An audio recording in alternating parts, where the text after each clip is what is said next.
that relationship. And like, oh yeah, I didn't think about those women in my life in that way. And I'm kind of like, well, you should think about them that way. And I think that for women too, having those conversations with like, how do you invest? There's lots of women support groups out there. And you can look at investing kind of through the same lens as you did as philanthropy and think, okay, what is my ROI for this? Because having that money flow back in allows you to do more good with creating that wealth for you and for your family.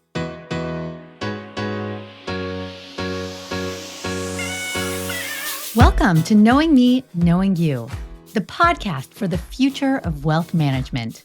Thanks for being here. I'm Marla Sofer. Money is a tool. It empowers people.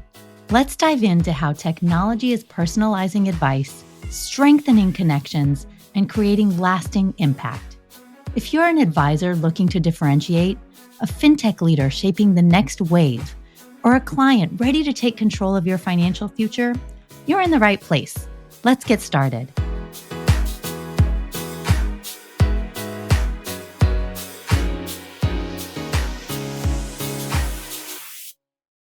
Hello, and today we are honored to welcome Grace Belangia to the podcast. Grace is a trailblazer at the intersection of entrepreneurship, community development, and catalytic philanthropy. As the co-founder of Make Startups and a driving force behind multiple innovation hubs, Grace has spent her career helping entrepreneurs access the financial, social, and intellectual capital that they need to build sustainable businesses. Her leadership spans successful TEDx events, makerspaces, entrepreneurship boot camps, and strategic funding initiatives, all designed to empower communities at the grassroots level. Now based between Menlo Park and Petaluma, where she's developed a large private retreat center, Grace continues to lead conversations about how venture capital, philanthropy, and generational wealth can work together to create lasting impact. She's passionate about helping women see themselves as investors, helping men think differently about philanthropy, and creating real measurable change by moving capital with purpose. I'm so excited to explore how we can reimagine wealth together, not just as money, but as a tool for meaning and impact. Grace, welcome to the Knowing Me, Knowing You podcast. Thank you. Thank you for inviting me. I'm excited to share some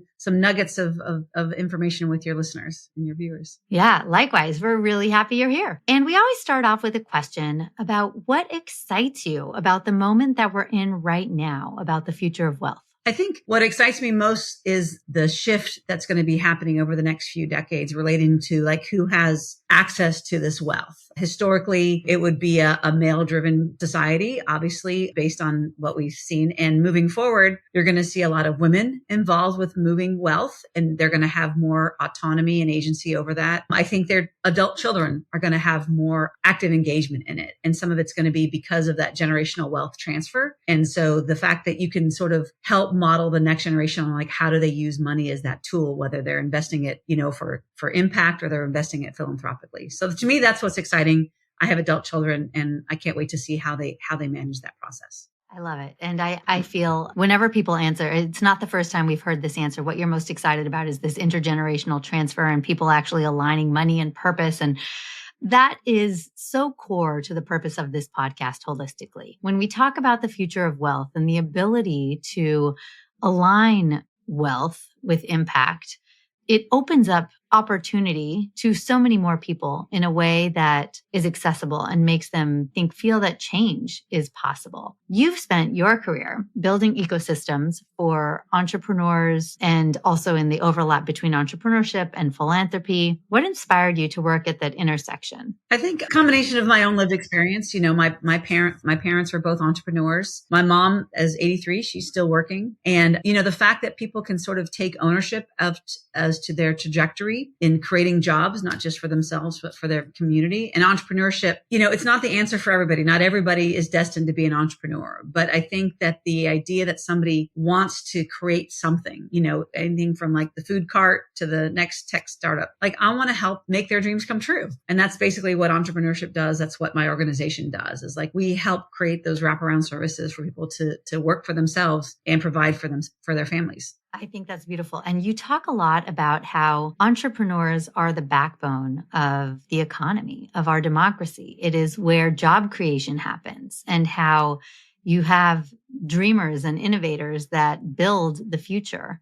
Talk a little bit more about that view and how venture capital and supporting these entrepreneurs and the dreamers and the innovators who are building businesses really helps empower them to continue to build out the economy and build out the type of democracy we want to see. Well, I think that in light of, our forefathers in this country, like entrepreneurs, they come, they create, they innovate, they fail, they get up and they do it again. And so they have a certain mindset, they have they want to make an impact. Yes, they want to make money, but they're not interested in sort of accepting the status quo. Like that is almost one of the ethos for who's an entrepreneur and who's a successful entrepreneur. And, I've spent most of my career learning and understanding about opportunity and motivation. And if you're not motivated to start a company, then it doesn't really matter. Like if you have all the dreams, it's the motivation that has to like kind of propel you. And then the opportunity is just that. It's like, are you in a place, whether it's mentally or geographically or financial, to start a company? And I think that, what we want to think of is like, if California or Silicon Valley is the place, there are hundreds and thousands of other places around the globe and around the country. And so getting access to those opportunities to create a company is really the thing that sort of spawns me to do this work on a national basis, because I know that if you have the opportunity and you have the motivation, you really should be able to start a company in your community. And that's aligned with, honestly, democracy. Like how does our government help or not help that? How do we elevate, the circular economy related to people putting money into their communities versus taking it outside of their zip codes? And then what are the opportunities available just from a capital building standpoint? I love that you're really rooting it all back down to an individual that has motivation that propels them, and this kind of desire to the drive to do something. It's motivation. Is there a lot of tenacity involved in it as well? And that to me seems like that's where the overlap lies when you think about entrepreneurship, VC investing, and catalytic philanthropy. The term catalytic philanthropy sounded interesting, something I wanted to learn a little bit more about. Can you explain what it is and why it's such a powerful lever for change? When somebody thinks about philanthropy, they might think about it as like, oh, I'm a person in a position to sort of donate some money. And then they're like, let me write a check. And then that'll sort of help some good. But catalytic philanthropy really, really looks at the integral parts around why does that problem even exist in the first place? Can you create a systems change around healthcare or homelessness or education? And so it's not just putting, some money in, it's putting in a lot of money. And then it's actively engaging with that organization or with that entity to help make that change. If it's related to, working with youth or working with, incarceration populations or working with people to have a wellness, the idea that you can wrap it around mentorship where you can have a philanthropist who's actively involved in helping create a system change. It's not just writing the check. It's also understanding the underlying sources of those problems and trying to create a solution for that. It's long term. Again, it's not kind of a one and done. It could take years. It's a relationship. It's a relationship building. And I think that's also what benefits the receiver at the end, because it's not seen as a handout as more as a hand up. And so catalytic philanthropy can really, really do that if you have the right people who are the philanthropists that want to align themselves, their values with where they see that money going, knowing that their return is more of a social return on investment as opposed to a financial return on investment. So this podcast is very focused on the future of wealth. And you think about the future of wealth, one of the hypotheses that we talk a lot about with all of our guests is that this desire to align money and meaning, money and purpose, money and impact, money and values. And so I think it links back to everything that you're talking about. There is a channel through entrepreneurship. There is a channel through investing and kind of supporting these entrepreneurs as a VC or as another type of investor. And then there's a channel through philanthropy, but all of them root back to solving a problem and changing a system and recognizing what are the root causes. But I also think, going back to something you mentioned earlier, they're all root back to what motivates you, what really matters. How do you help guide, let's say if we have listeners to this podcast who are wealth managers, who are high net worth individuals, who are fintech people, who are people within the wealth industry that are thinking about, okay, great. So I've got different channels where I can help my client or me, myself, maybe figure out the impact that I want to have. Help me navigate them. How do I figure out which is the right one for me? And how do I find my own intrinsic motivator to kind of take action behind it? One of the things we've discovered is that a lot of times, you could take a holistic approach to like your own lived experience. Like if you think about like where your parents were or where your grandparents came from, a lot of times, a lot of those kinds of relationships are built on your own history. And sometimes it's complicated on what that looks like. And so I think that for that particular audience to look at values aligned, you have to look very internally about like what is important to you. And if it's something that you can say that there's a firm or a fund that's aligned to the environment, or it's aligned to, women's healthcare, or if it's aligned to a certain other population, I think that will be the place where you will find the most satisfaction to where your money is aligned. Because when you're going into the venture capital space or the wealth creation space, yes, at the end of the day, everybody wants to elevate themselves financially. Like we all want that money to grow, to be able to use that money for other things. And so to align it with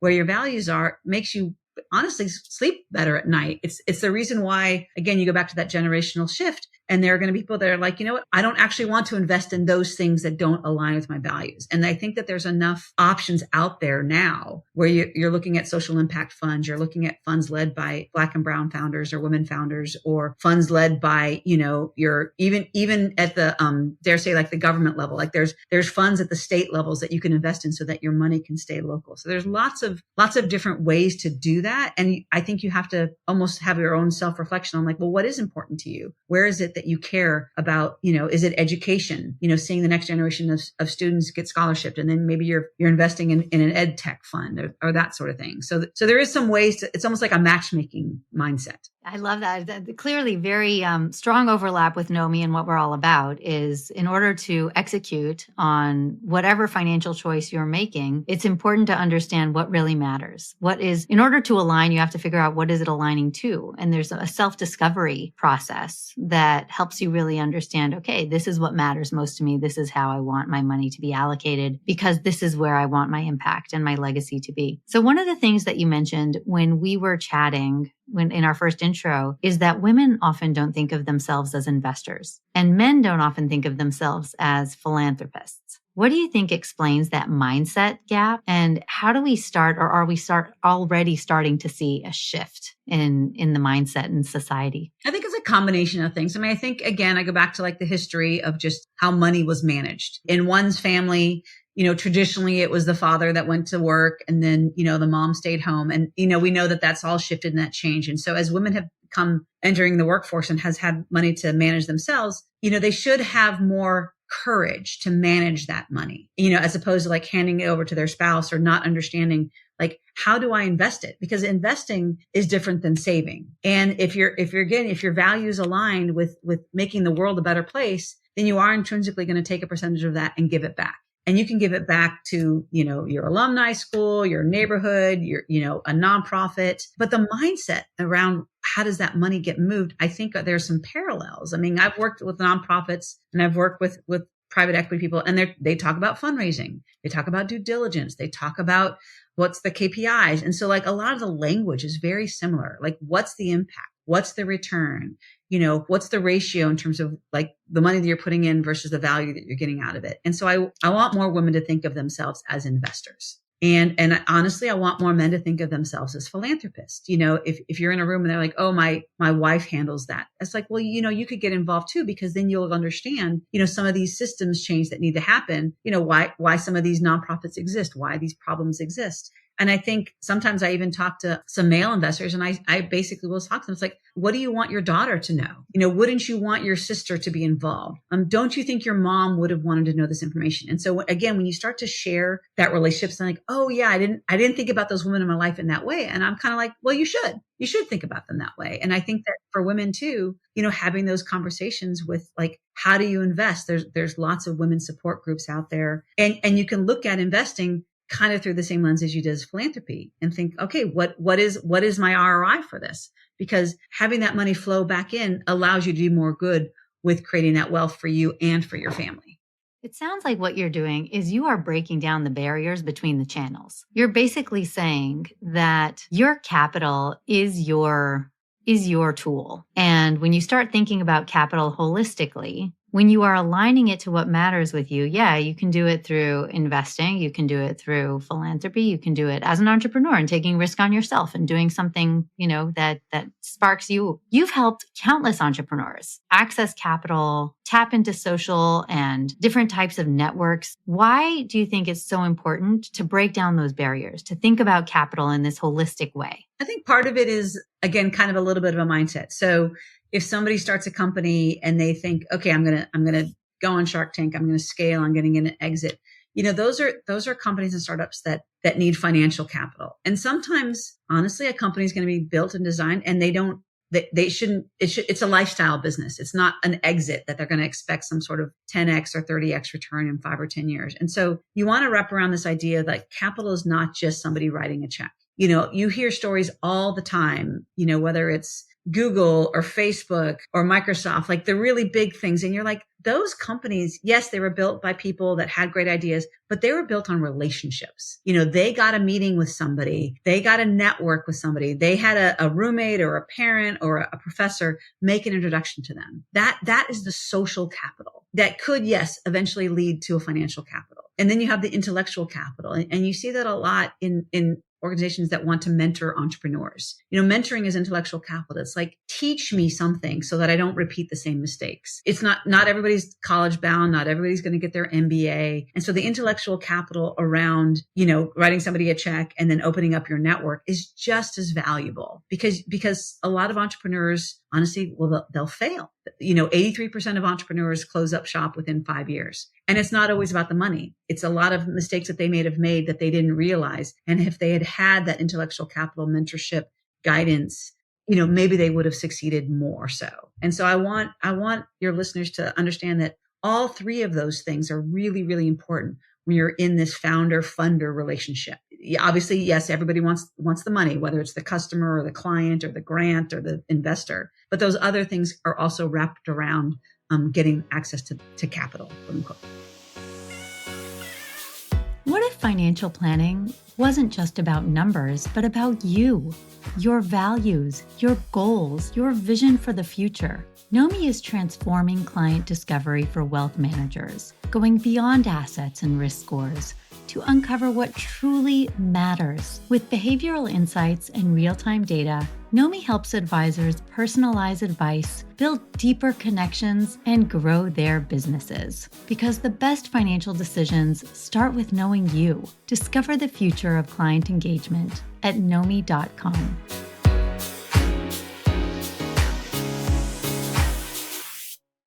So that's a great transition to tell us a little bit about the work that you do at Make Startups and Co-Founder OS, this operating system for founders. And I know that we had some conversation about the intersection between founders, funders, and data. And how are you actually helping those things come together? Feel free to kind of jump back and at a very high level, just explain what is Make Startups all about? Okay. Well, thank you for asking. So our organization, we started about 12 years ago, and about 2 years ago, we started a technology assistance platform. And it really is based on building trust between founders and funders with better access to data. And when you think about a founder working, let's say, independently or maybe in a cohort-based organization like an incubator or an accelerator, you don't actually know holistically how they're doing in that program. Are they really meeting their benchmarks? Are they really getting all of their business plans, things taken care of? And so our data monitoring system tracks them during that journey. And that journey can be anything from like a 48-hour, boot camp to, a 12-week cohort to like 2 or 3 years where you want to say like, okay, is this entrepreneur at the end of the first quarter, have they gotten their first customer? At the end of the second quarter, are they paying themselves? At the end of the third quarter, have they hired somebody else?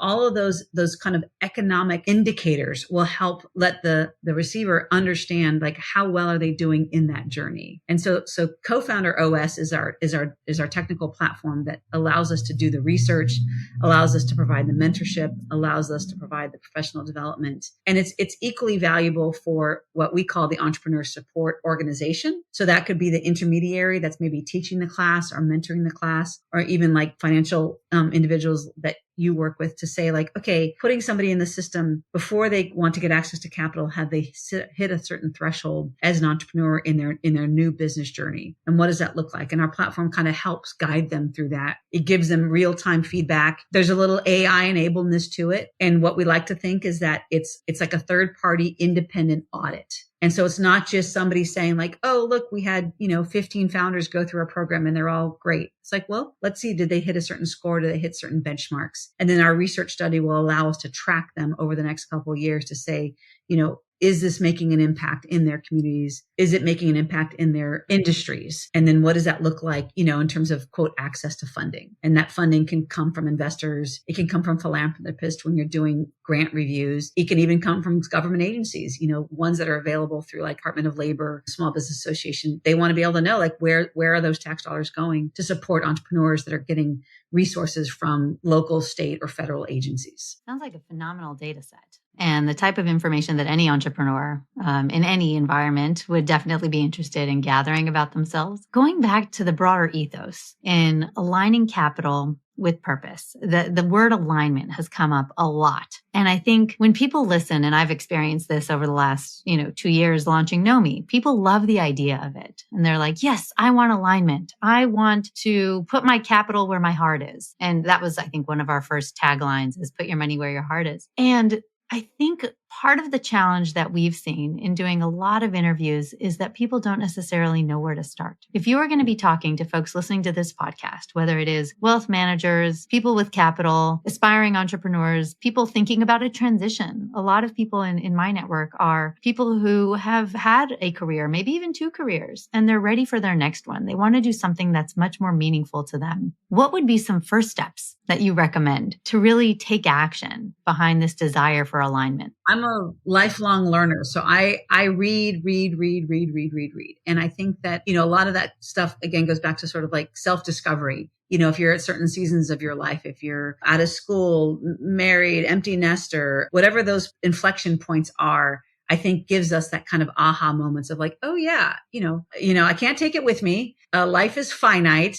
Where do I want to spend that next season of my life? And if it's aligned with your values, there's no right or wrong answer related to that. It's not like my values are better or different than yours. It's just like, where do you actually want to see improvement? I mean, I think it's a human nature that we all want the world to be better. And, again, it can go back to like, what's in your refrigerator? Do you want to help create a healthier ecosystem?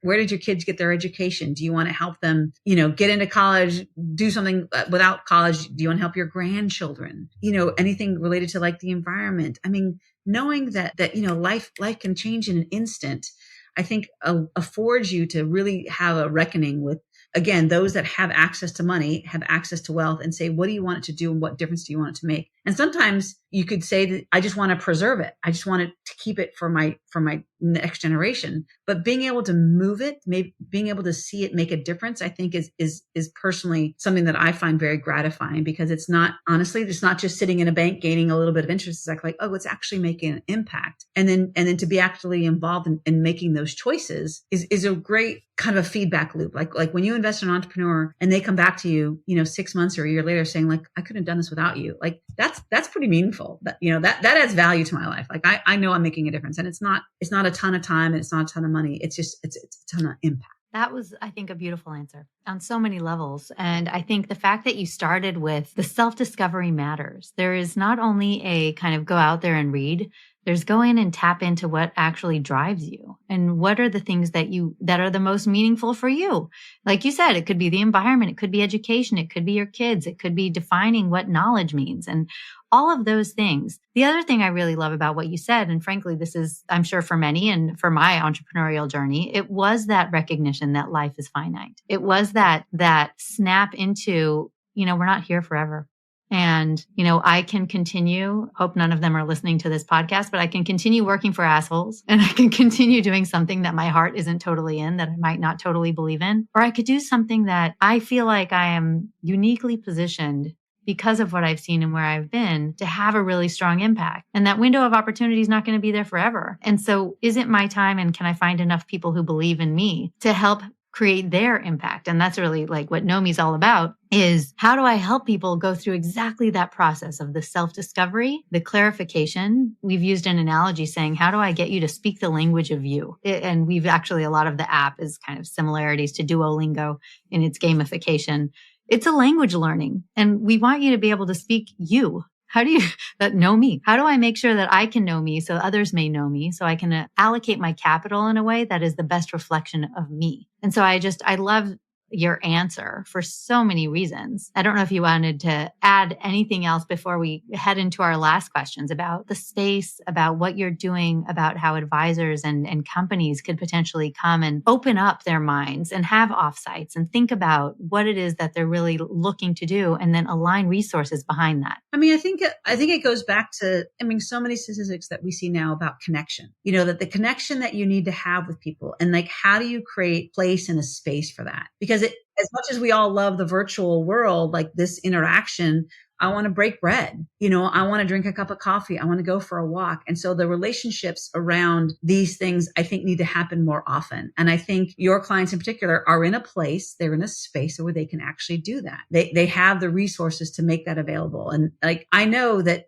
anytime I work with a financial advisor, or if I'm working with a private wealth manager and they're like, oh, we're creating it's not even an event. It's like, it could be a coffee, or it could be a lunch and learn, or it could be a networking thing, or it could be, a cohort based table at a technology event. Like, I crave that, because that relationship is built on an in-person thing. And if it's more about like, oh, here's our email, or here's our newsletter, it's like, that's 2-dimensional. But to have a 3-dimensional relationship with your clients, with your future clients, with the children of your clients, like, that's priceless. And I don't think there's enough of that happening right now. I think there's a wonderful space for that to exist for those that have access to capital, that want to help make a difference, and again, align their values with their clients, elevate and amplify the way money moves. And it can be educational and entertaining at the same time. I love also the focus on connection, interaction, community, and impact. So you're kind of saying that when you're getting out there and doing that interaction, you're building community, but it goes right back to the heart of what's it all about in the first place. You're allowing that impact to kind of come through and shine through in the opportunity that you're creating for others, in the connection you're creating. I would say even to the point, like, I was at an event last week with a social impact fund that I work with, and the magic is between the meetings. The magic is between the workshops. The magic is the lunchroom, because that's where you have that organic conversation. And it's that's where you make the introductions. I mean, I was there to learn, and I was there to enjoy understanding that some of the companies that we fund in, but the interpersonal relationship, and maybe that's the extrovert in me, but like, I want to crave that connection, because it's not just so formulaic that like, go to a webinar for an hour and then, okay, good luck. It's like, no, in a couple hours together, like I said, break the bread, drink the coffee, go for a walk. That's the stuff that you can't put a price on. You can't structure it. It has to happen just organically. What a great takeaway for the people listening to the podcast, to say these are the types of experiences that drive engagement, that drive deeper engagement. So the last question we always ask on the podcast is, what is an instance in your life, a conversation you've had, Grace, that has totally changed your relationship with money? The biggest thing that I've come away with, again, is sort of this acknowledgement. It sounds like a cliche, but like, you can't take it with you. How do you take what you have? And it doesn't matter if you're, middle class, upper class, lower class, like everybody has a relationship with money, and it's complicated, and you can look back on the history of, how you got access to it, how you acquired it, how you didn't. And sometimes I can suggest to some people who may not understand, like, what does that mean to like invest, or what does it mean to philanthropy? And what I kind of come away with is like, my job and my role is to educate you on how money is a tool, and what kind of impact do you want to do with it. And so one of the things I say to people is like, I'm not here to change your mind. I'm here to improve your behavior. And so that way you can take that comment, you can take that quote, and you can noodle on it and be like, oh, okay, I can keep my mind, I can keep my thoughts, I can keep my opinions, but can I change my behavior so that it actually makes a better impact in the world? And I think money, again, is a tool to doing that. And I think what we're doing at Make Startups is one solution to how you can move money for a greater impact. Oh, so powerful. If you're keeping it in your mind and you're not doing anything, if there is no behavior on the other end of it, then you don't get that benefit of the impact. You don't actually get to see it come into the world in any meaningful way. Right. And maybe those are the kind of people that you and I don't actually want to work. So, we just put that out there and find the people that do care about this work. Absolutely. Fair point. Grace, thank you for such a thoughtful, inspiring conversation. Your work reminds us that money is not the goal. It's a powerful tool for building a more connected, sustainable, and equitable future. If our listeners wanted to learn more about you, Make Startups, or Co-Founder OS, where could they look? They can follow me on LinkedIn. I think it'll be in your notes somewhere, Grace Belangia. They can also go to makestartups.com. They can see our website. We do have an affiliation with our nonprofit, which helps in the community to provide our services at low or no cost. So they're always welcome to talk with me about, moving their money to help the organizations that we work with. And if they're curious about Co-Founder OS, I'm happy to give them a demo and share with them the technical platform. Beautiful. And for our listeners, how are you thinking about the money that you steward? One of the things that I took from this conversation, which I thought was a beautiful, cute little rhyme. I don't know, maybe we can coin this one, Grace. Move versus preserve. If you were going to move versus preserve your capital, what would that look like? Is your money sitting still, or is it moving towards something meaningful? I'd love to hear your reflections. Drop me a message or a comment. And thank you for listening. And thank you so much, Grace, for being here. Thank you. Thank you for inviting me. Thank you for joining us on the Knowing Me, Knowing You podcast. If you enjoyed this episode, share it with someone who needs to hear it. And don't forget to subscribe, rate, and review. Your support helps us bring more transformative conversations to you. Until next time, keep discovering, keep growing, and remember, you're in control of your own financial story. Follow us for more conversations on financial confidence, self-discovery, and the future of money.